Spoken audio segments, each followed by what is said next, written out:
By parading these concepts in front of audiences, I hope that I can get them to interrogate some of their own beliefs about others, but also themselves, and try and unpack the patriarchy, try to unpack gendered norms and all of that. And if I can do even like half of that, then that's kind of my job as an artist done.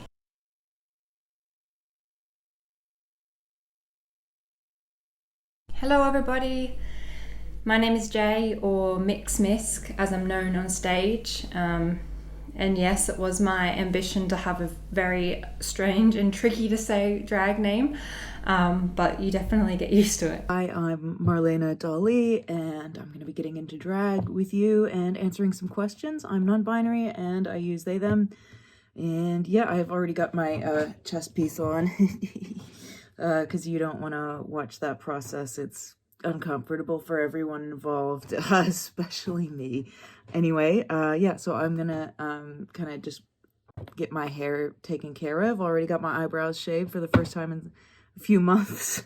And yeah, I'm gonna get into drag and I'll start answering some questions. Hi, I'm Ina Demons and I'm a non-binary drag artist in the Philippines. Hello, my name is Lusty Lovelace and welcome to my Cosmopolitan video. Oh, I heard you're not doing that. Okay. Welcome! My name is Lusty Lovelace and I am a recently graduated student. I'm also a drag king thing creature that goes by they and he, and an actor, I suppose, a writer. I'm just trying everything out. I really want to DJ as well. I'm not a musician, but I'll get there. So that's me. Our first question is, how did you come into drag? Now, that's so interesting because in maybe 2018, maybe before, in my first year of university, I did a little drag show. It was a lot of fun, but it wasn't truly me. I feel like I did a drag at a drag event at university. We had a drag sock, so as drag collective, and it was really, really wonderful. And it was the first time really outside of Drag Race seeing drag artists in the flesh. And doing stuff, but the catch was the people in the society were not like drag race queens rather. It in fact, I think most of the society was made up of kings and things, and it was something to me. But I came into that space as a queen because I thought that was, something that everybody did. I thought that's where you would start, and at that time I was also cis, so I was like, woman, she, her, work it. That was it. I did Lady Gaga and Got to Go My Own Way with my dear friend Crystal, and it was wonderful. We had a great time, but like no technique, nothing. It was just like going into the space, enjoying yourself, and that's really what drag is about. But that's where I started. I guess a good place to start is how I came into drag. It definitely wasn't organically. I watched season 3 of Drag Race when I was in my country town. I must have been like, I'm going to say 12 or 13 when I first watched that series, and it blew my mind. At that stage, because of where I come from and my background, it was never even an option to me to do something like that. Like, it never occurred to me that was something that I could do. And of course, I wasn't out yet. I didn't know my gender identity or my sexuality. So it was just kind of this weird thing that I had an affinity to. I didn't know why. But flash forward, I started drag last year, like properly as Mix Misk. So I was 25. So that was I'm not going to do the quick maths and embarrass myself, but it was many years in the making. So I was trying to think about what my earliest memory was with like drag or just like style and expression through clothes and fashion. And I feel like I was always a bit of a drama queen growing up and had a lot of like, would run around and play with any clothes I had, like towels. I would like all kids, I guess, would like wrap them around me and try and make something fun out of it. But I think the real like first time was when I had like brats or Barbies and would like spend hours and hours dressing them up or changing their clothes, changing their little snap-on feet to something else. I loved doing stuff like that. And then as I got older, I feel like I got more into using myself as a bit of a, genderless doll and could do whatever I wanted. So, I had a really fun time playing with lots of color. And I like remember really standing out at my Year 12 grad formal. So I wore this kind of like 50s style red and white spotted dress with like the petticoat and like the socks and the shoes and like the full like words. But it looked like very that, and I remember I looked so different. Okay, so I'm all prepped and primed and ready to get started.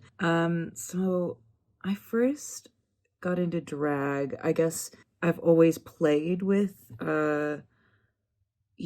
dress ups and gender expression growing up as a trans kid, actually. So it's hard for me to say when it started. I mean, like, there were definitely times I was in bands since I was a kid and played in bands professionally for before I was into, doing drag professionally or circus professionally.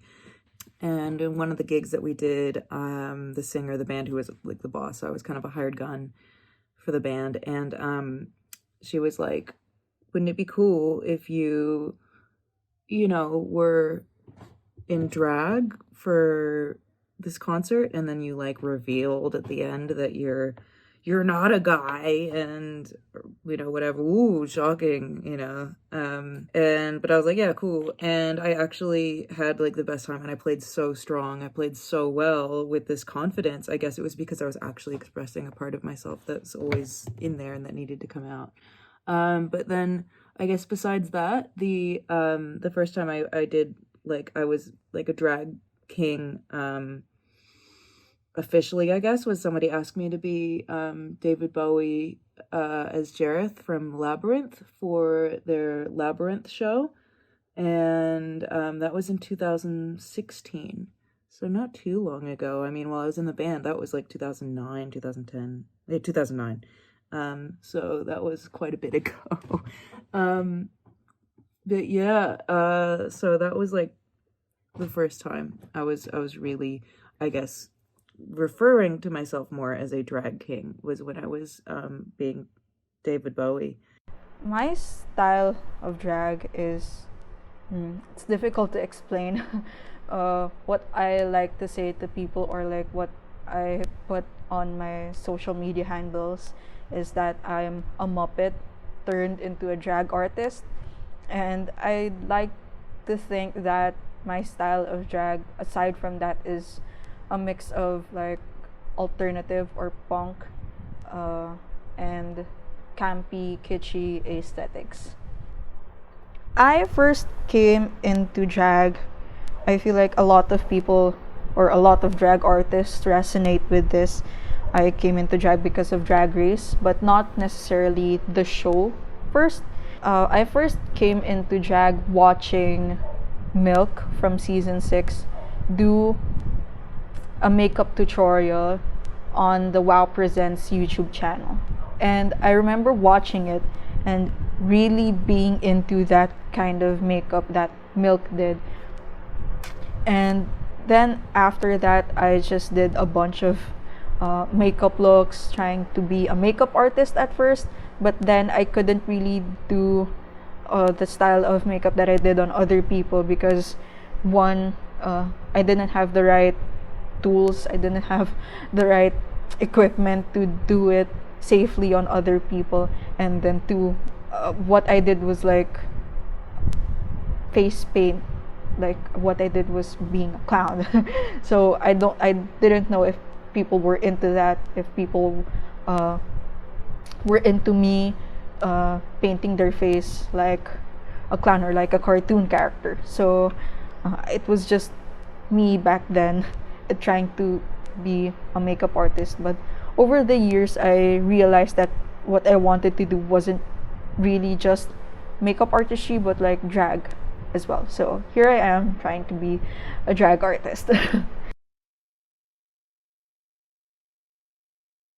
Well, I mean, personally, I think it's awesome because my identity shifts between and through all genders, and also because it doesn't exist in the binary world, it means I have a lot of room for exploration, and I don't feel tied down to one thing or another. So I really feel like anything is possible, and like the floor is mine to do whatever I want.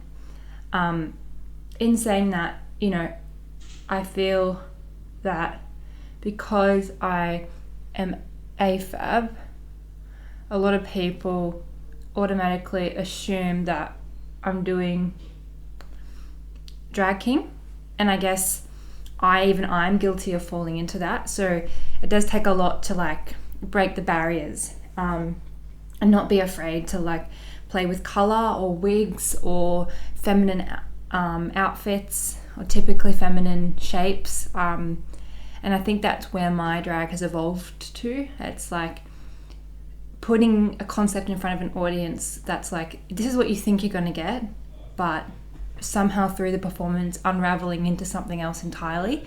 And I think that's like the summation of what it feels like to be me, and then what it feels like to then make as me. Actually, I came into this realization not too long ago, so it's still very new for me, but I've had wonderful things said about my drag, and also I guess myself as the way I present, because non-binary to me just means, you know, mixing everything up. There's no rules, there's no, you know, limits. Everything is, you know, boundless. And someone said to me like that my character, my persona, my drag transcends gender, and I heard that and I thought, wow, without even knowing, I achieved my goal. So that's a wonderful thing, and it's great. I mean, it's great. It's also difficult in some spaces, also being a person that's, you know, socialized as female, that comes with this, yeah, and having an identity like this, sometimes it doesn't mean anything to anybody because they'll just simply see you as, you know, a woman, and that's, you know, misogyny, all that stuff. It runs in this space, and you'd think as people who are making fun of drag or trying to go beyond, making fun of gender rather, not drag, going beyond that there'd be more awareness of that, but it comes with its highs and lows, I would say. But I think all of the opportunities that I have now it's because I am non-binary, it's because I am a, you know, queer, it's because of all of these things. I guess it's definitely different to be a non-binary drag artist compared to not. There's, you know, no matter how you are, there's always different struggles that you face. You know, I guess it's a lot nicer now that there's a lot more non-binary people doing drag. That definitely makes things a lot better, feeling like you're part of a community instead of like, you know, just out there on your own. And so that's really nice. But it's definitely, I guess like the thing that's hardest for me is being put into a box. And I feel like that happens to any drag artist, whether you're cis, trans, non-binary, trans. You're always going to be put into a box, and because the world that we live in is, built on a very binary system right now in this current time and place. It wasn't always, things change. But right now we live in a very binary society. And so it's, it's kind of hard. It's kind of hard feeling like you don't fit into that at all. For me, it's sad sometimes, because there are moments like when I do this that I don't really feel like a drag artist, and sometimes it has to do with like my style of drag, but most of the time it has something to do with like me being non-binary, especially me being a non-binary drag artist whose assigned gender at birth is female, because there's been a really big issue when it comes to drag artists who aren't cis men, and that a lot of people in the drag community, like not just drag artists as well, but also the fans and also the people in the business who like book the shows or manage the tours or manage the gigs, a lot of them don't see us as legitimate because of our gender identity or because of the gender we were assigned to at birth. And to say it plainly, it really sucks. It's really disappointing to know that a lot of people in the community don't see what we do as like real drag, just because of our gender.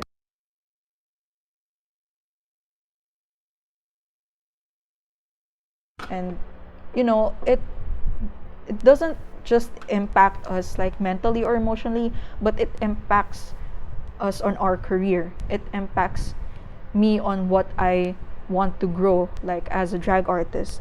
So there were moments where I wasn't really sure if I wanted to continue, because there were a lot of times where my engagement as a drag artist wasn't doing so well compared to other drag queens or other drag artists who are cis men. For me personally, because I've been performing for a long time, so I guess like, I'm talking about doing more big gigs, right? With corporations or stuff like that. And that stuff's always really hard. They're more conservative, and they generally don't want drag kings, but sometimes they do. That's definitely the biggest barrier. Doing local stuff generally, especially in the inner west, people are very happy to have a non-binary person there. The event might even be run by another non-binary person, which is great. But if you're doing like, if I'm doing if I get invited to perform at the Tattoo Expo, I have to consider whether I'm going to sign off, pretending to be cis, or if I'm gonna let them know that I'm non-binary. Like I don't know, and I get scared. It's scary because with corporate stuff, they can hire anybody. You're completely replaceable all the time. And so it's like if you're any trouble, and being non-binary can be seen as being trouble, right?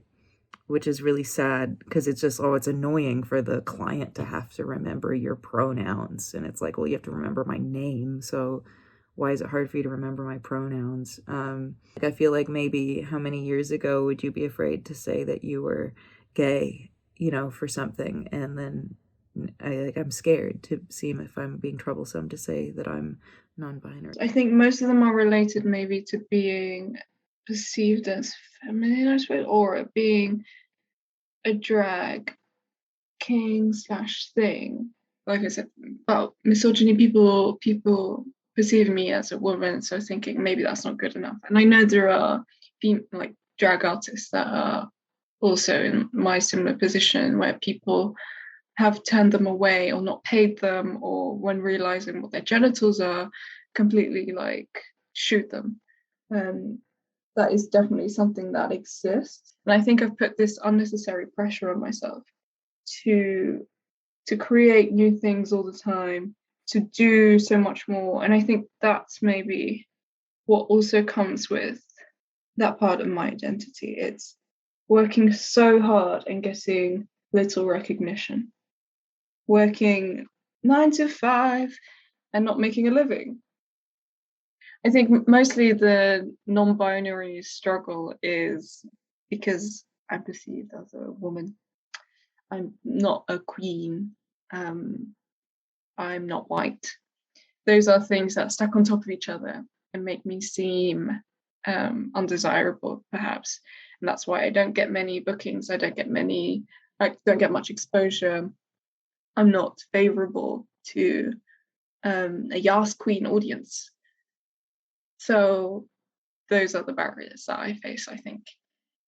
From my experience, I guess the main barrier is like lack of representation outside of community drag, because non-binary artists are non-binary, and we've heavily interrogated the binary, and we've heavily interrogated where we sit within that. We can also get locked into our own non-binariness and feel kind of vehemently defend and support it, which leads us pushing ourselves into certain boxes. So sometimes it's not even external, but it's an internal thing that like, oh, I have to be this representation, and now it's fixed and I can't change. So yeah, I guess that's a main issue. It's certainly not universal, but that's my experience for sure. There are a lot of internal barriers that I face, like lack of confidence, financial security, not being accepted in common workplaces for my gender identity, for who I am, for what I do. So yeah, there's a little bit of like that comes in, that creeps in as well. Just gotta add some mascara and do the brows, and I've added some highlight onto my face. So yeah, that's all very exciting stuff.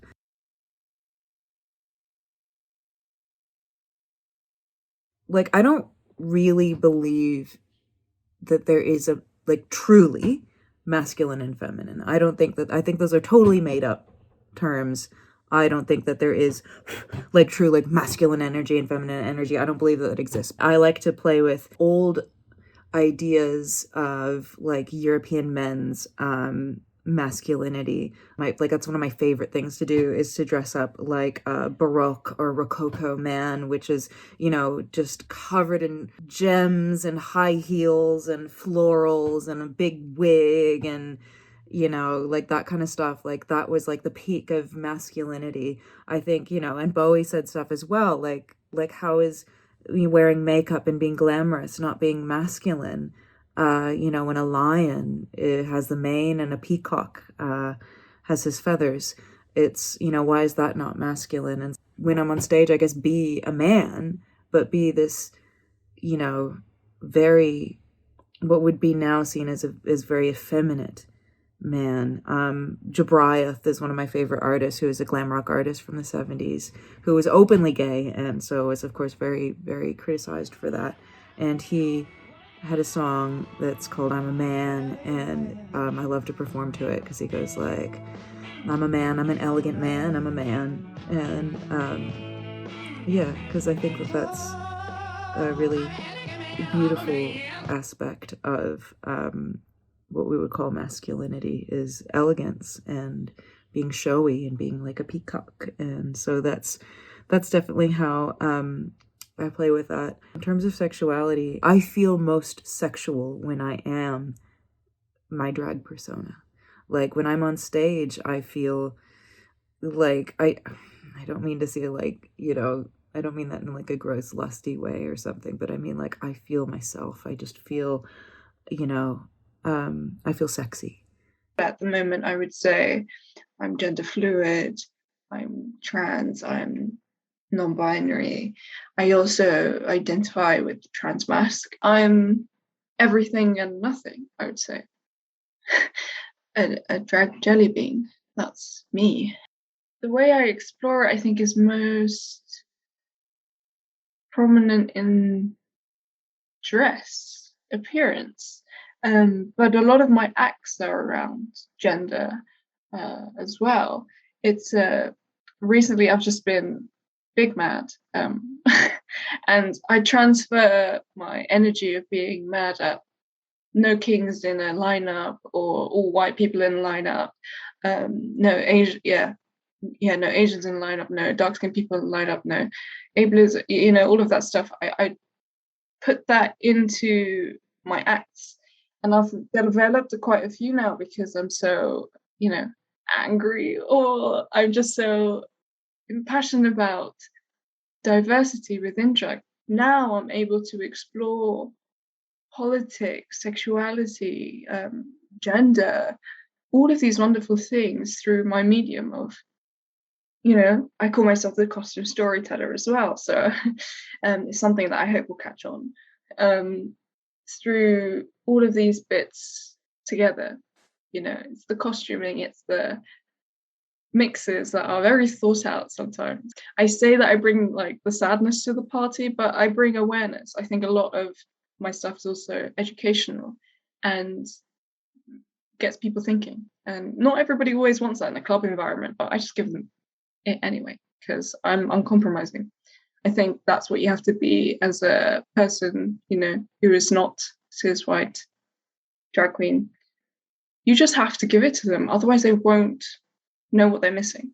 But generally, I just do what I want. I think another note, I think the fluidity also comes in.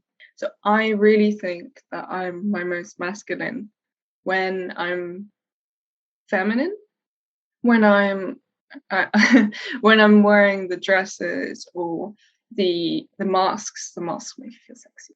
And there are loads of drag kings out there that have not that have taught me as well that masculinity isn't necessarily just this one. There's no one way of masculinity either. Drag kings can be feminine as well. One of my favorite kings, Show Pony, loves wearing corsets and stuff.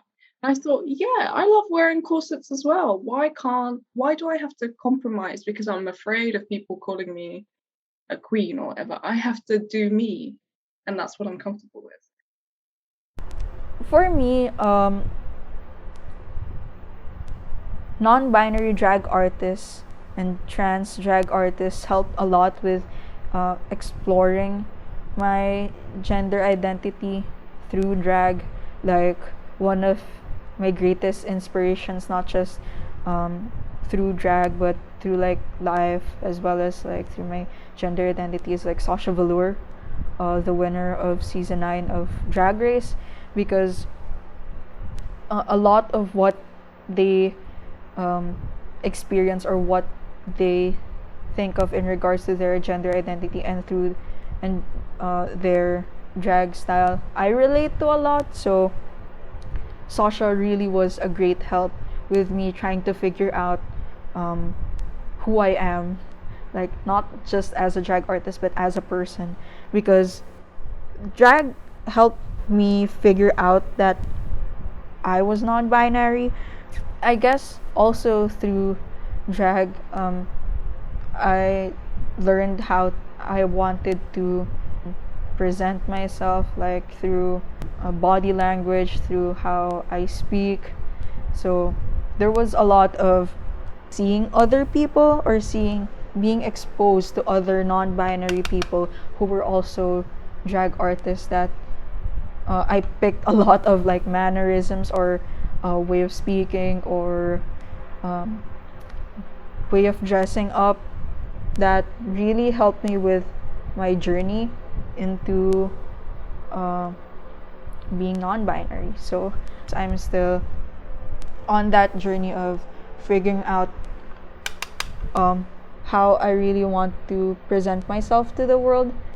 And because of wanting to experiment in how I dressed or how I looked through drag, it also made me more comfortable in going about those gender stereotypes or those gender roles. Now I'm more comfortable dressing dressing femininely, or not really putting a binary on how I'm dressing myself as. I don't see it as something fixed. It's fluid and it can change tomorrow. It can be completely different to what it was, just depending on how I'm feeling, and that's how I feel my gender is anyway.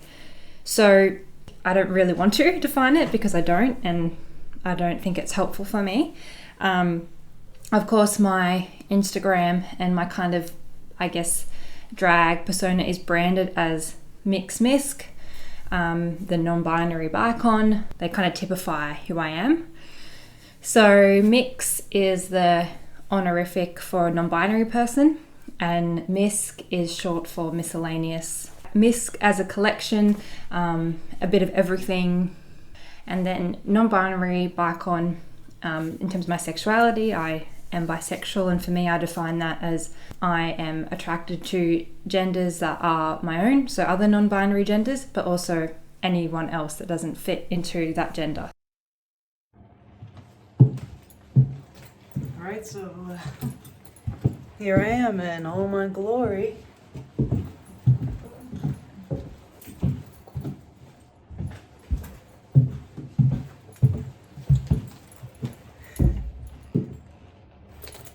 Yeah. I'm happy with this. We've got some of the trans flag going on, which I try and incorporate in my looks.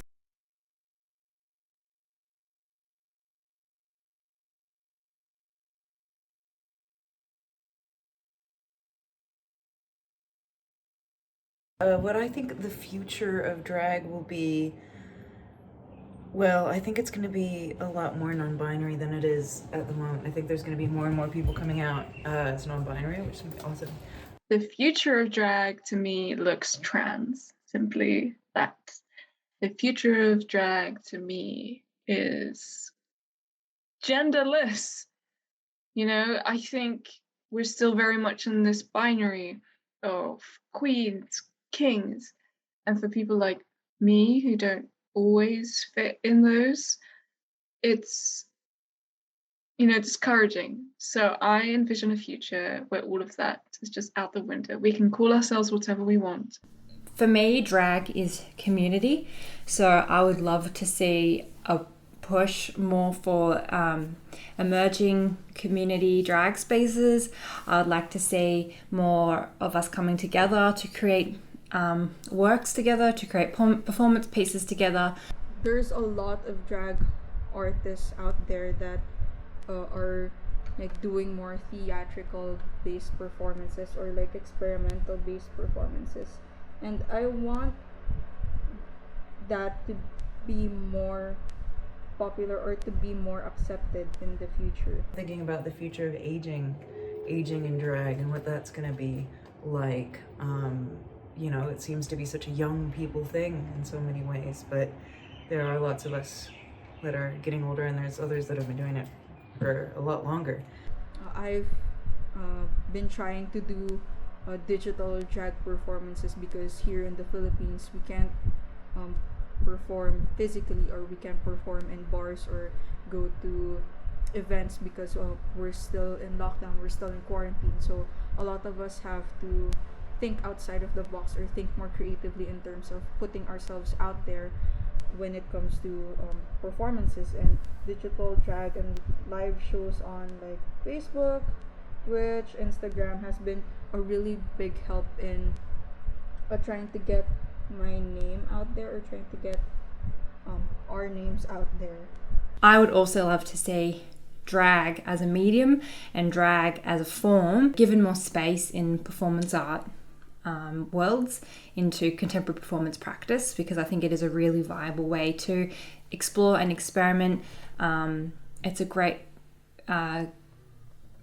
breeding ground for new forms and new ideas and new interpretations. So I guess in the future, even though I'd love to see more community spaces and I'd love to see people just doing whatever they want with their drag, I'd also really love to see the contemporary performance community give more space to drag as a valid medium for expression and for art in general. We don't just live in the clubs, we live in all spaces. We don't just wake up at Pride, no matter if they're a king, queen thing. It's not necessarily a look, it's us being in all spaces. It's not just nightclubs, it's not just brunches when we make the rare appearance, it's not just queer spaces, it's us being respected in all environments. It's, you know, us telling stories at the library for kids. I hope to see the future of drag in so-called Australia and so-called Sydney to be much more representative of the actual queer community. I feel like, there's still a lot of people that are not being represented on the big stages. I think in the smaller stages, there's a lot more experimentation. But yeah, on the big stages, I want to see more of a proper representation of all the different kinds of queer people, not just skinny white people.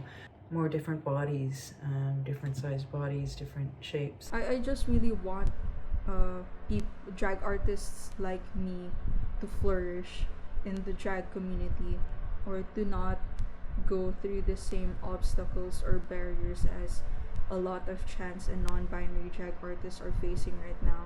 The future of drag is definitely putting Black, brown, trans people to the front. Those performers, those drag artists have always led the way.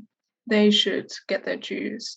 I'm glad that we're taking these steps into providing opportunities and platforms for trans and non-binary drag artists and drag artists of color. I'm really glad that we're doing these things ourselves, but at the same time it's sad that we're doing these things ourselves. So in the future, I want there to be more help from